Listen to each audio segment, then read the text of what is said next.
Hi, and welcome to the Thinking Out Loud podcast. My name is Jędrek. My name is Masha. And my we name are two. All right, great. Every time it's the same. And your name is? Zosia. All right. Hi, Zosia. Our dear listeners, you already know that we have a special guest today. And Masha, I'm not going to ask you what are we doing this week, because I know this question is perplexing. Oh, this week we're doing something totally different, Wow. Right. Okay. I'm excited to be hosting Zosia today because we know each other from Twitter. She's a total stranger to us in the sense that we've never had classes, we've never met before. So, Zosia, I would like you to tell just a little bit about yourself. How did you end up in this show? Well, as you said, we kind of got to know each other on Twitter. I noticed that you post about teaching English. And even though I don't teach English, I am a translator. And always, the topics associated with teaching English or translation are interesting to me. So that's why I started following you. And then obviously your Saturday posts from the French marché. This is something that I like too.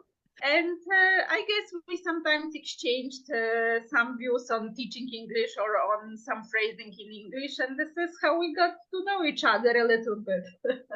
Great. I'm really glad that you responded, with such enthusiasm, and that you are here right now. And you're right. I'm not even tweeting about teaching English anymore. I mean, I used to maybe do it more, but now I'm just a guy who's posting pictures from the French marché, and just I'm just commenting a little bit on the stock market, and that's it. That's my Twitter. It's total mess. Okay, but since you are here, I guess you deserve a good question. We want. I can't wait. All right, great. But more or less. Can I ask a question? Because I'm dying, I'm so curious. We created this podcast initially we had our students in mind, we thought that they would have something to listen to. And Jędrek has this crazy belief that we are very, more, we are easier to understand and than, let's say, natives. And that's why the students will have, a lot of input. So you're not a student. What is the value for you in this, I don't know, show? Well, I think a week ago, Jędrek asked a question, is there anyone that would like to participate? And I thought, why not? Because I've never had such an experience participating, in a podcast. And also, I know that Jędrek asks those questions. The podcasts are based on questions where you have to, either argue your point of view or maybe think about some issues. And even though I am not a student, then I thought that maybe, sometimes when students listen to lecturers, they learn something. And I thought that maybe this time, even if there are 3 rather proficient speakers of English, maybe that will be helpful too, to students. Obviously, it would be best for students themselves to participate and speak, because this is how you learn, by thinking in the language, the second language that you are learning. But maybe that would somehow be useful too. Do you listen to our show? No, I haven't listened, but sometimes when Jędrek, yesterday I did. I listened to your last podcast about motivation and inspiration. But sometimes Jędrek used to ask those questions on Twitter. And I was sometimes, arguing my point. Okay, I see. Great. I do like the formula. I think this is a very good formula for learning to speak in another language, because it's not the formula,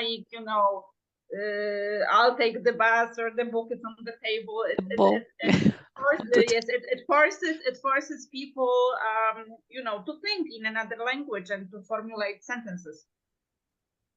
Right. This is, I guess, our credo, that we treat students not as learners but as users of the target language. So it actually doesn't really matter. The level of proficiency doesn't really matter. I mean, there are other things perhaps that are more important, and is the insight, the intellect, and somehow, of course, it's if your level of proficiency is low, then you are naturally restricted in what you can say, what you can't, or what you see, what you can't see. But I think that I wouldn't actually put the proficiency level on the pedestal. Like, this is, to be able to talk about philosophy, you need to be at least C1 or C2. Come on. I mean, what's that? All right. So with that being said, thanks a lot. Thanks a lot for being here once again. A quick reminder of our website. It's studiomentals.com. The links are in the description. Let's go with... Is it actually playing? No. No. All right. Sorry for that. Let's go with... Oh my God, something's totally wrong here, Masha. Okay, Masha, why don't you say that? Let's go to round one. Right. Sorry, guys, my console didn't start. All right, so Zosia, I'd like to ask you a question that perhaps you may have heard before, but I don't know. But still, I'd like to know from you, what's the difference between adult and mature? How do you see this? Not every adult is mature. As simple as that. I think mature is adult. It's just a stage of life where all your faculties and your body reaches the adult, the grown-up stage. So wait, so it's like it's a biological concept or legal? Because I think both, but first, I mean, the biological, the biology and the development is the basis for later legal definition of adult, right? Mm-hmm. And so somehow we said this at the age of 18, yes, in Europe. It is obviously, it is arbitrarily set up at 18 by most countries. Because I guess biologically, by that stage, we almost reach, like the full development of our bodies. And, we can argue that the brain obviously develops all the time, but mm-hmm. we reach the moment when we can live on our own, be responsible for ourselves, and that's why it's kind of arbitrary, because it has to be set at some point legally. Yeah, it's 21 in the States, 21 for alcohol, but not for other things. For voting, yeah, you're right. Too. Yeah. You can get married. You can get married at 18. So yes, yeah, but in the States, for alcohol, for buying alcohol in public places or in restaurants, it's 21. It's interesting. You can get married and have children at 18, but you're not allowed to. Drink. And you can buy weapons also when you are younger than 21, I believe. But alcohol is 21 in the States. The deadliest weapon. But so to me, the adult is either the biological or the formal, legal kind of definition. However, as we all probably know, not every adult is mature, because there are people who all their lives are irresponsible. They either don't, let's say, let's say they have a job, but they don't really, perform at the job, or they take their duties very lightly, both in professional way and also maybe in family way, right? Like we know of people who are not very responsible for their children, and also in daily life, right? Because there are some people who never really grow up, the Peter Pan syndrome, right? We know. Or men in general. Pardon me? Men in general. Yeah, it's Peter Pan, not Wendy syndrome. Yes, exactly. Well, it seems that, I guess statistically, it seems to be more often that it's men. But that's what expected of men, Yes, that's true too. But I wouldn't discount that some women are like that too, because like we cannot generalize. Sure, but okay, but you say to me there are really two different things: adult and mature. Because sometimes you can have a young person who is mature beyond their years, right? Because sometimes the life circumstances, let's say the parents have died and the oldest child has to take on the duties, and they become mature very quickly, right? I have to interrupt, but since you're talking about this, would you say that orphans mature faster because of the circumstances? I don't know what research would say. I think it all depends, because it all depends on the circumstances. I guess that maybe in the family, where if you have, let's say one of the parents dies and there are a few siblings, it often is that the oldest feels somewhat responsible to help the other parent, right? And they mature quickly because they take on duties beyond their years. But there could be other circumstances that, I don't know, children are put in the foster care, for example, and then depending on the family where they are put with, things, I think we are getting into psychology now and into all those things. Yeah, but still it's about it. Yes. Because I'm trying to get down to the bottom of this concept of maturity. What is it? How is it procured? And where does it come from, honestly? Because does it come from the number of duties that we have, or does it equal responsibility? Because from what I hear, it kind of, that's what you use this word responsibility, a lot. So would it equal maturity? Means To me it does, because it's a mature person is a person who can take care of themselves. They can earn their living. They can possibly take care of other people. They are responsible as a citizen. They are responsible as a employee or a boss. They are responsible as a parent. They kind of, they don't shy away from responsibility. They take it on and they fulfill it to the best of their ability, right? This is to me this is maturity. This is also, okay, there might be, I don't know, intellectual maturity, that, I don't know, you are able to maybe read and comprehend, like philosophical texts, or like very, I don't know, political, economic, and so on texts. So maybe there are different kinds of maturity, right? And also, I guess also with age, like when people get older, I don't know, 60, 70, whatever, we also talk about mature age, right? Where our bodies, I guess, are also, another saying is ripe old age, right? In English, there is this expression, ripe old age.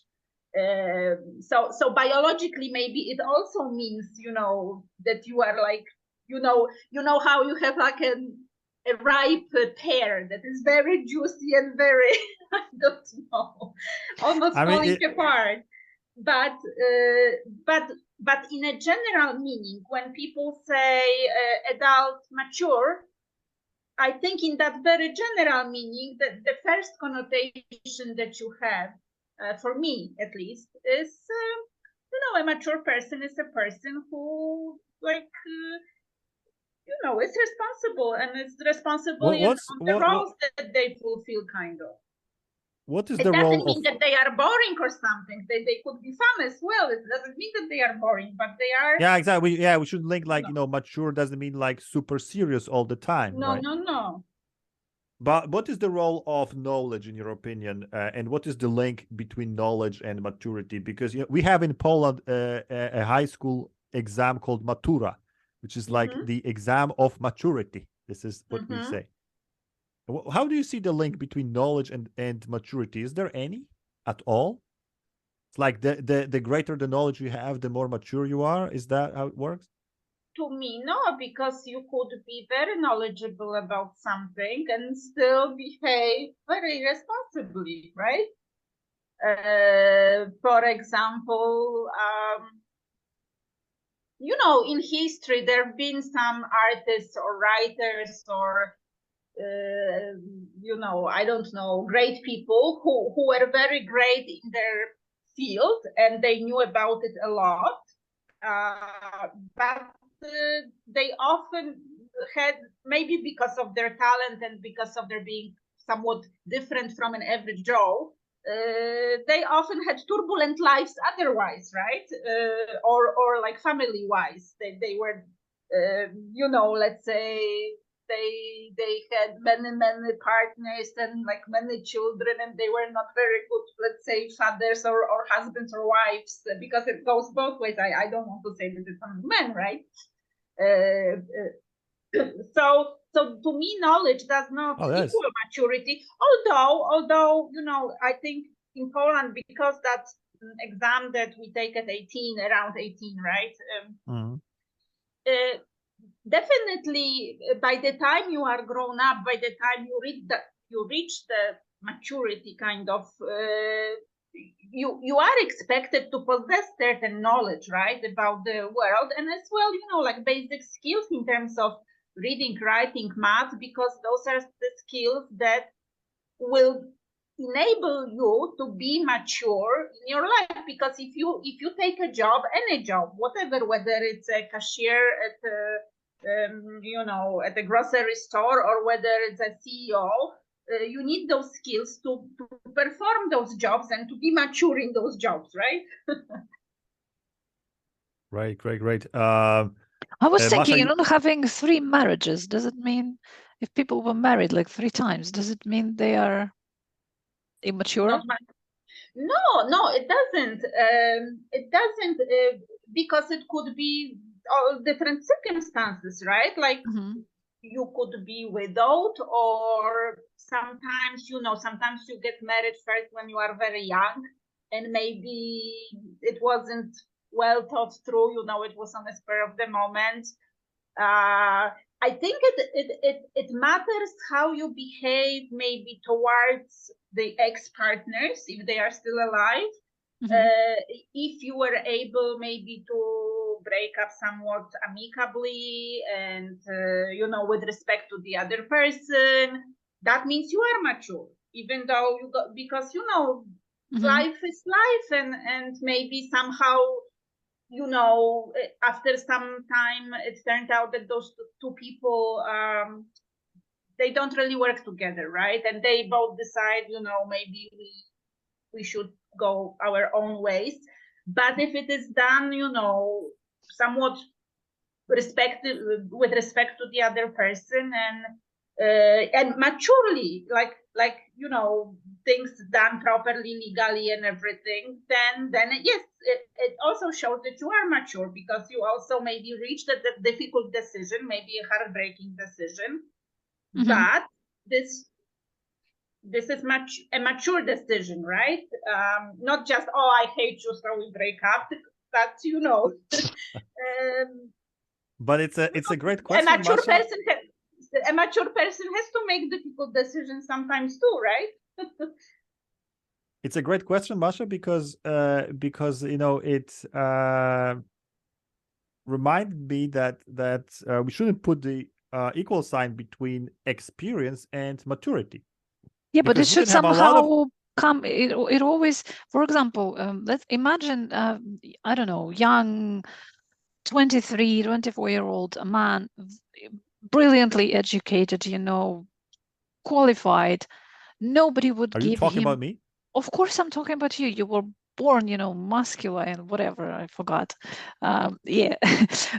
So nobody would give you a, let's say, CEO job just because you don't have experience. So experience is also, I think, somehow, you know, not only responsibility. Maybe you're perfectly, you know, responsible man, married only once, but experience, you know, going through situations, arriving at, you know, having to make difficult decisions. But Masha, you know that you can have a lot of stupid experience, and you don't draw any conclusions from it. But you have lots of experience, lots, you know, but then again, it doesn't necessarily translate on you being mature. Yeah, so not any kind of experience, but experience when you, I don't know, reflect. Well, you know what I'm talking about, what kind of experience. Exactly, like Jędrek, yes, I think for me, a mature person is not a person that never did anything stupid, but if they did something stupid, they learned from it, right? Yeah, Yeah, you can't exactly. keep Sign of marrying the maturity. same This is type the of sign woman, of you know, maturity, 4 right? marriages and all of them are blonde and beautiful. Then you're But then, not we are sorry. approaching we are approaching this kind of point where we have to say that mature equals wise, because if you're mature, it's not. Why is Well, not necessarily responsible? I think these two have to somehow. yes, Yeah. I think responsibility, it's a very strong component of being mature to me. Maybe not the only component, but a strong component for me. It looks like anyway. It looks like maturity is something that is absolutely desired. And my question is it teachable? I mean, schools teach school subjects and so on.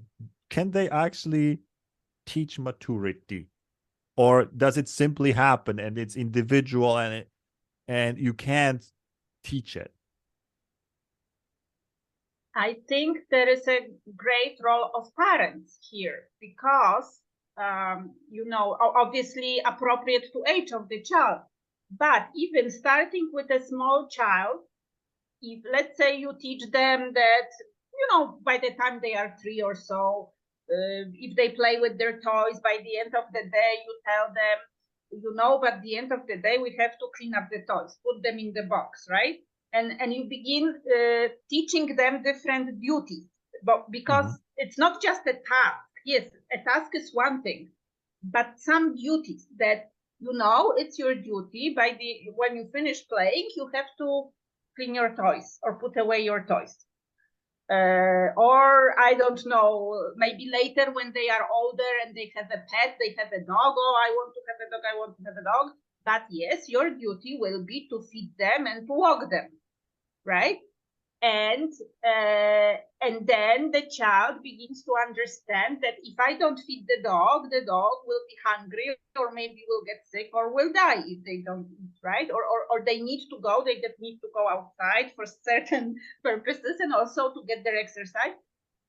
And this is, to me, is teaching responsibility, and by the way of responsibility, with time the child will mature because they will understand that in life you might not like certain things, but you have to do them. Like let's say if you were not born into a super rich family, you have to work for your living, right? To pay your bills, to have roof over your head, to have food on your table.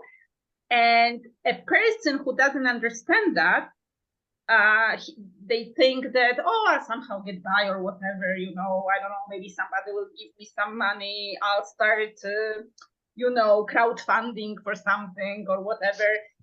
To me, they are not, pardon me? The state. Yes, or the state will give me.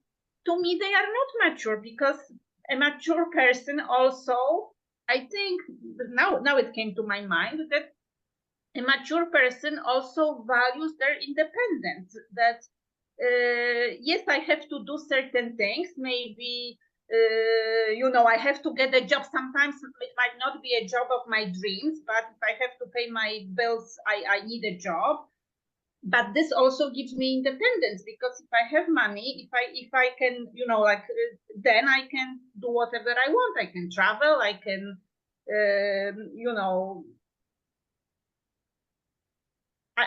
the mature person also, I think, is aware that they also have some rights. I mean, they have rights, but they have duties, because there are no rights without duties. So yes, if you work, if you are, a citizen contributing, to your country somehow, then you also have rights. You have the right for freedom. You have the right of free speech, and so the mature person also knows that to have that freedom, I also have to do some duties, because I earned that freedom. I've got one controversial question here, and based on what you just said, is an extreme leftist ideology or communism mature? Because it's kind of shuns responsibility. I mean, it's kind of or it shifts responsibility to some sort of Collective I self. don't know, collective self. Yeah. So is that system immature? I don't know if we can talk about systems being mature or immature. You mean, do they produce mature individuals, Jędrek? I mean, the whole concept of it, because at the end, Masha, does it actually, because what we want to have mature, responsible citizens, right? I mean, it's great, I think, to have them, because if not, they generate costs, and everybody has to bear the cost, So if you put it that way, to me, it's the antithesis of maturity, because it is a demoralizing system. It demoralizes people because they don't own anything. If you don't own anything, you don't care about anything. Of course. Also, if they tell you, whether you work or you don't work, you still get that. How is that income now called in European Union that they are trying to test? It's unified. No, Masha. It's the guaranteed income, something like that. Yeah, it's something like that. Yeah. Yeah, that whether you work or you don't work, you will get, I don't know, 2,000 euros, for example, whatever. I don't know. I'm just making up the number. It's called universal income. Universal. Universal income. Okay. So to me, okay, for persons who are disabled or who find themselves for not due to fault of their own, if they find themselves in a difficult situation, obviously I believe in some sort of state help or social assistance.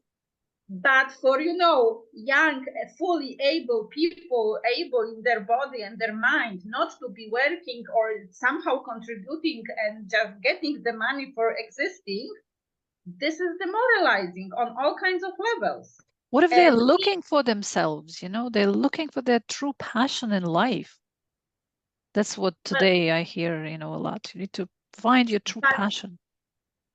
But even from economic point of view, everybody will want to do it, and then who will be working for that money to be given away, right? Yeah, but then when they do find their passion, maybe they'll produce lots of whatever they're going to produce. No, but I think Sorry, Zosia, go on. No, but I think even there are some psychological studies, research showing that if people don't have anything to do, they get depressed. If they don't have a goal in life, right? If they don't have, some duties and tasks that they have to fulfill every day. Obviously, it's great when you have vacation for 2 weeks or 3 weeks or even a month. That's wonderful, because we need to rest, and that's great not to have to do anything. But if you do it for months and years, you basically get, you stop taking care of everything, like even of yourself, like you stop washing, you stop eating, or you, like, let's say, okay, you have that income, so you keep ordering, I don't know, McDonald's or whatever, delivery, and you just become, a slob, a blob, whatever, right? Because you don't have any goals, you don't have anything to do. But you know what, I see that sorry for these lofty thoughts, but I see that our civilization right now is producing immaturity, sort of, by millions. I mean, but let's even look. I don't know if this is any kind of indicator, but even if you look at the sociological data, like, people get married later and later in life. They have fewer and fewer children, and I guess the it's a rate sign of divorce. the rate of divorce is skyrocketing, of course. And I wonder, if this is like systemic immaturity that we are producing, whoever is doing that, because I'm not saying it's the school or is this or that institution, but it looks like we are sort of paying the price of whatever certain system, and because I wonder, would you say, Zosia, from your perspective, I don't know, maybe it's different, that we are postponing maturity, and the maturity is kind of, I don't know, maybe it's arriving later in life, or maybe never, not anymore. What do you think? I think it's, like in well-developed or well-to-do countries, those countries have reached, such a level of kind of financial stability for the majority of population, because obviously, even, in the United States, Canada, in Western Europe, there is poverty. Like we cannot say there is no poverty, but it's relatively smaller percentages, and also the poverty in those Western countries is totally different from poverty somewhere, in India, the Middle East or India or the Philippines or whatever. So it's different level of poverty. But I think in general, and I think there was a study with rats, that the rats that were provided with everything, they had food, they had, optimal conditions to whatever, with time, they really got kind of, I don't know if deprived is a good word, but they kind of also, they stopped, they stopped having children. They stopped, they only ate, they didn't do anything. They kind of turned on each other. So I think maybe there is some sweet point in social life, somewhere between, like good level of living, because I think, everybody does deserve, a decent level of living, not living in poverty, and like having safety and certain commodities of life. But maybe there is some sweet level which is hard to find, probably some sweet line between that good standard of living and the excess standard of living, that even if you look at the number of possessions we have, things that we don't really need, right? Yes, okay, they make our lives nice, like a nice base, I don't know, a lot of books, an e-scooter, but or I don't know, too many clothes, too many shoes, and so probably it's hard to pinpoint that place where we stop being, people who still want something, like not want in terms of possessions, but some goals and trying to do something in life. And the stage when, oh well, I don't have to do anything anymore because I am so rich, and and now I can go and find myself.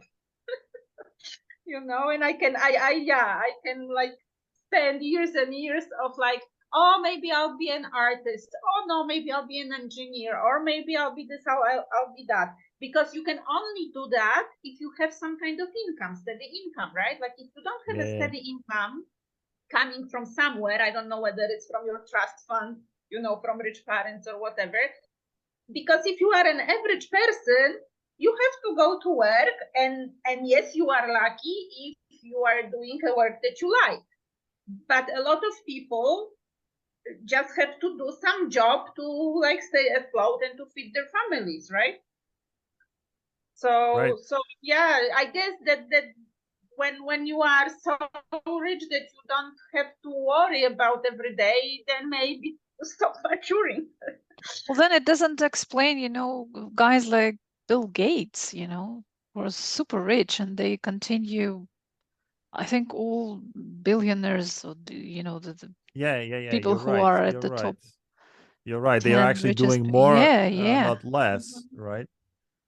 Yeah, it's interesting, you know. It's really interesting, and but I would like, you know, before I guess some kind of a wrap up, and I've got also some additional questions to you, Zosia, but I'd like to ask you about maturity. Coming back to maturity, do you think this process ever stops? Is there ever a point where you can say, okay, I'm mature enough, I'm totally mature? Or do you think that a grandma can still mature a bit? And what would that mean actually in her case? I mean, I think we mature throughout our lives because as we grow older, you know, we reach different stages of life. And, you know, let's say first you are a grown up, like let's say you are not married yet, you are a grown up. So, okay, you are mature and you fulfill your job very well. Let's say you show up for work and, you know, you do everything. But then you get to your next stage of life, you get married, and then you have to like, also it's like an adjustment, right? From being single to being married. Then let's say you have children after, so that's a huge adjustment because suddenly, you know, you are for the first few years you cannot go anywhere, you know, you don't sleep, as you said. Tell me about exactly. Yeah. So this is another level of maturity, and here sometimes, as Maria said, some men suddenly find out, oh no, I don't really want to be a father because, you know, like now I cannot go anywhere and I cannot realize my dreams because those children are keeping me down at home. So you can be mature in some areas of your life, and you can be mature in some other areas of your life, right? But let's say that you're at your deathbed, you know, and it's actually, I don't know, is the ultimate maturity the acceptance of saying bye-bye to the world? Like, you know, I'm ready right now, let's say, to, you know, to I mean, take the leap. We don't have any say in that matter, whether we want it or not. The end will come. At this age, people very often start behaving very, very immaturely, you know. They go and start jumping with parachutes and whatever because they're not responsible for anybody anymore. And sometimes they can't even, you know, take care of themselves. They have to be put in a, you know, in a home. So it looks like you mature, and then there's this kind of there's a peak, and then it's receding, unless, like I said, you know, the ultimate going back maturity, to innocence. You know, remember this? Yeah. You kind of. But I think the ultimate maturity, because, you know, it's maybe not everyone actually succeeds in maturing, but I think the ultimate maturity would be to be ready for the ultimate depart. I mean, to die, basically, and to accept it, because there are many people who are afraid of it, who panic, you know, who will do everything to, you know, to kind of look younger, or, you know, hide the, you know, certain facts, you know. So I think the ultimate maturity is maybe to simply come to terms with the inevitable, you know. But I think maybe it also changed with times, that because our culture, favors, youth, and or at least the appearance of youth, and also like it applauds, people who, let's say, as you said, let's say they are 80 and they go and jump with a parachute or whatnot. But if you look at Victorian times, even if, how they dressed, for example, right? Usually older women dressed in like dark clothes, especially if they were widows. So they would always, to the end of their life, they would wear black clothes, and men wore those beards, and everybody looked more mature even when they were younger than they do now. And now, it's expected, that let's say 70-year-old woman, she will be wearing her mini dress and have makeup, tattoos. Yes, exactly. And have a younger lover. Madonna, yes, I guess. Madonna. Exactly. So those are, I think, like cultural things, right? That in like our age kind of favors that youth, and whether it's real youth or whether it's fake youth, right? So somehow it's culturally conditioned, I think, how we behave, whether we feel that it's okay to because I don't think that mature is boring, right? Like, it doesn't have to be boring. No, for sure not. Exactly. For sure not. And to me, an older person, if they are, still in good physical condition, and why not, if they want to play soccer or if they want to go for a trip around the world, sure, because now they don't have to take care of the children. Maybe they have enough money, and if they are in a good, why not? Like, I remember all those things. I remember I had this question in my database: is Mick Jagger mature? Because he's a grandpa, and he's still doing rock and roll and jumping on the stage. Isn't he too old for that? I mean, I don't. Oh, sorry, because Maria should say something. No. It's no. You're asking me? Oh, okay. I don't know his personal life. I don't know, how he is with, his grandchildren or whatever. To me, his jumping on stage is not in a quarrel with him being mature, right? If he is, responsible towards his, part, I don't even, because I don't follow his life, so I don't know if he's. Yeah, me neither. But all I know is, this is a grandpa. Well, that's okay. Who's rocking, Yeah, and like, as I said, to me, maturity doesn't have to be boring. Even on the contrary, I mean, it's great if you, till the end of your life, if your health allows for it, you have some kind of passion, a hobby, or like, this was his life, this was his, job, we can say. He was a rock star, right? So yeah, as long I think, as long as he doesn't kind of lose dignity. I mean, because sometimes the old age could be like, painful, but as long as it's not, I think it's. But I mean, look, I don't know, Leonard Cohen, for example, like, he performed, till very late, right? And as long as you do it, exactly. If it's not cringy, as the teenagers say, if people don't cringe looking at you, then great. I mean, because I think this is also what keeps you alive. Yeah. Because if you have a goal, but cringing or not actually heavily depends on the part of the world.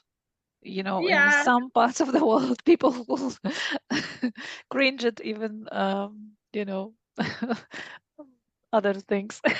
Yes, that's true, because it's also like culturally conditioned, right? Like, I don't know, in some parts of the world, women cannot go without headscarves, right? And so yes, obviously it's culturally conditioned. But as I said, like, if I don't know, we have Tony Bennett, right, singing till he was old, right? But the way he sings is great, and it would be sad to lose his talent if he can still perform. Yeah, you're right. You're absolutely right. I'm afraid we have to wrap up at this point because we are pressed, with other duties. But I want to say big thank you to you, Zosia. And I need to ask, where did you learn this English? This- Well, Come I on, started reveal it- your secret, because I think our listeners might be kind of overwhelmed after 1 hour listening to this incessant flow of fantastic language. Well, I started at school, in Poland. I had a very good teacher in high school. And then I was very lucky. I had some cousins in Scotland because of the Polish turbulent history. One of my uncles ended up, in Scotland after the war. So I was lucky enough to spend 6 months there when I was, kind of after high school, which it really boosted my English, because suddenly I was surrounded by English and I had no choice. I had to speak, whether badly, wrongly, or correctly, or whatever, but I had to speak. And this is the best way. That's why your podcasts are great for students, because they have to speak. Doesn't matter whether grammatically or grammatically speak. Communicate, Communicate, because you have exactly. express your thoughts. Yeah. And then I studied English philology at the University of Warsaw. All right. And then life took me to Canada, and I spent some time there. So obviously, and it was in the English part of Canada, not the French one. So obviously, again, I had to speak English all the time. And then when I came back to Poland, I always wanted to be a translator, but it only happened after I came back to Poland, and I completed some translation studies too back in Poland, and now I work as a translator. So. All right, excellent. But not excellent. a live interpreter. That's too hard a job. Yeah, impossible. I kind of. No. Wow. We tried. We had some classes in it, and I tried, and it's so mentally demanding. Demanding, very hard. Maybe if I was younger, but not at this stage of life. No. Great. I want to say big thank you once again for coming to our show and sharing your reflections on maturity. Fantastic. Totally. It's I know I'm speechless. It was great. You it was cannot really be great. speechless because you have a podcast. Yes. Yeah. Remember yourself. Yeah. Exactly. Fine. So, thank you for inviting me. It's been an honor being here, really. Thank you. It was a pleasure. Masha, over to you. Yes, thank you very, very much. And we're waiting for our next guest. And this was yet another episode of the Thinking Out Loud podcast. Stay tuned for the next one. Bye, everyone. Bye-bye.